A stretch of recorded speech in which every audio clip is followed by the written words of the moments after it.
So I lived in Thompson Station between 2013 and 2021. I was young when I first moved there.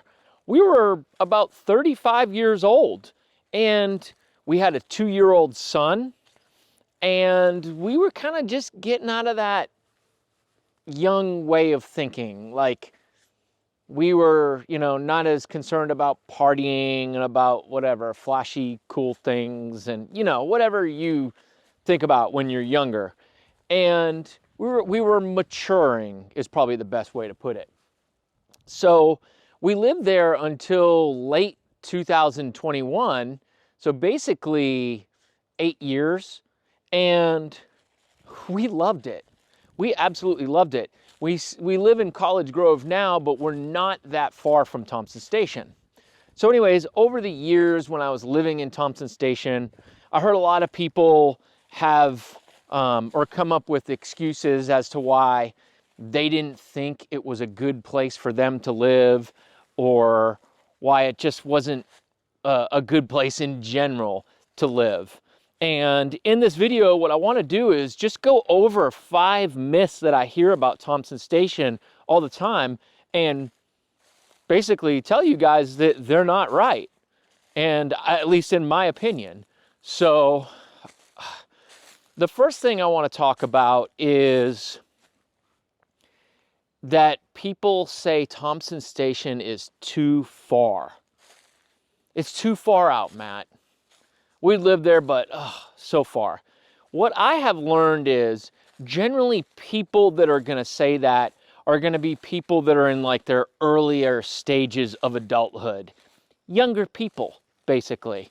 People that care about being able to go out to the bars and go to games and just do a lot of social stuff in downtown Nashville. If that's really important for you, then yeah, it probably is too far. But if you are in a stage of life where you're past that and you don't care about going into downtown and messing with traffic and all that kinds of stuff, like me, then you will find that it is absolutely close to everything you could imagine. We are close to Cool Springs. I believe it's like a 17-minute drive to Cool Springs. We're close to Berry Farms, downtown Franklin, Spring Hill. Brentwood's really not hard to get to. And all of those places have restaurants, bars, shopping, things for the kids to do, there's sports, just anything you could imagine. So, in my opinion, Thompson Station is in fact very close to a lot of stuff. And the cool thing is there's not a lot of commercial businesses inside Thompson Station. So it keeps the town having like a nice clean look to it, which I absolutely love. The second myth about Thompson Station is that the property taxes are high. Well, I'm here to tell you, first of all, property taxes are not high in all of Tennessee, but Thompson Station, the property taxes are, I believe, the second lowest among the incorporated cities in Williamson County. A quick rough way to estimate your property taxes would be approximately 0.5% of whatever the appraised value is. So if you have a $500,000 house, that's $2,500 a year. If you have $1 million house, approximately $5,000 a year. That's just like a simple way to do it. Make sure you go and do your own research and look at the property taxes on the records before you buy a house. Don't take my word for it. But that's kind of what I've figured out from doing some rough math. So property taxes are not high, in my opinion. It's not even my opinion, they're not. The next third myth that I've heard is that there isn't anything to do in Thompson Station. Now, that is definitely not correct. First of all, we've got First Bank Amphitheater. First Bank Amphitheater is this concert venue that's built into a rock quarry. It is absolutely amazing. And they have some really, really big acts that show up there. They had the 9-Inch Nails. I saw the Counting Crows. They've had all sorts of bands there that I don't even know who they are, country singers. The sound is really amazing, and it is such a cool place. It is one of the best concert venues that I've ever been to. I love it. I love it. So you've got that. We've also got miles and miles and miles of hiking trails. If you go to any of the parks in Thompson Station or Tollgate Village to start, you can hike for a long time. You can hike all the way from Tollgate Village down to Heritage Elementary and Middle School, at the very southern end of Thompson Station.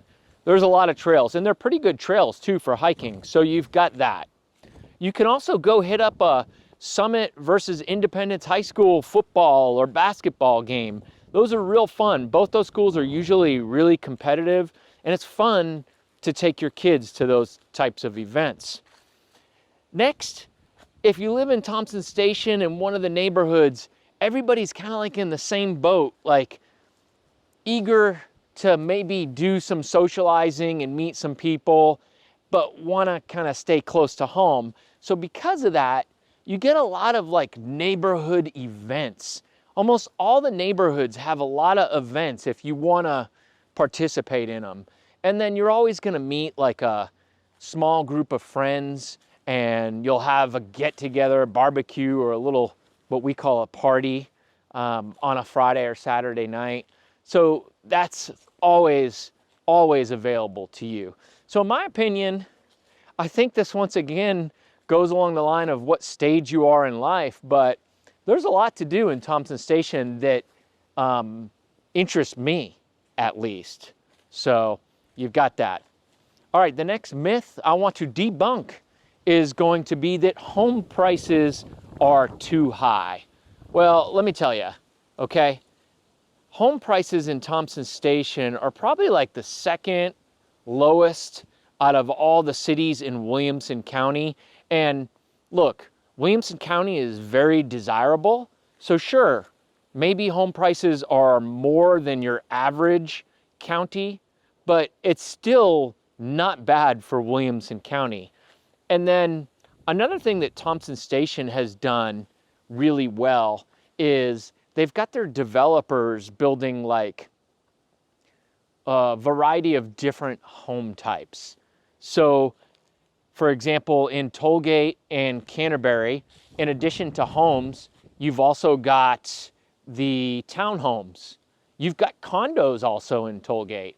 And then when it comes to the homes, both of these neighborhoods have homes that are as small as like 2,000 square feet or even smaller, and then all the way up to 5,000, 6,000 square feet. So there's like a variety of different options that are at different price points, which in my opinion makes it more affordable. I mean, hey, if you can't afford a 5,000 square foot home in Thompson Station, I'm sorry, but like you can't always get what you want, right? So you might have to compromise, but I think it's worth it.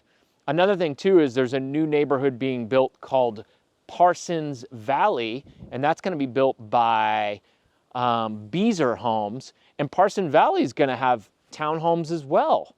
So lots of options when it comes to home prices. Okay, the next myth that I'm here to debunk is that there's nowhere to eat here in Thompson Station. Well, first of all, we've got a little restaurant that's called 𝐟𝐶𝐭, and I'll tell you right now, that's all we need. That's all we need. In my opinion, that right there is good enough. 𝐟𝐶𝐭 is awesome. It's this little like quaint, warm, cozy restaurant in downtown Thompson Station. They've always had good food.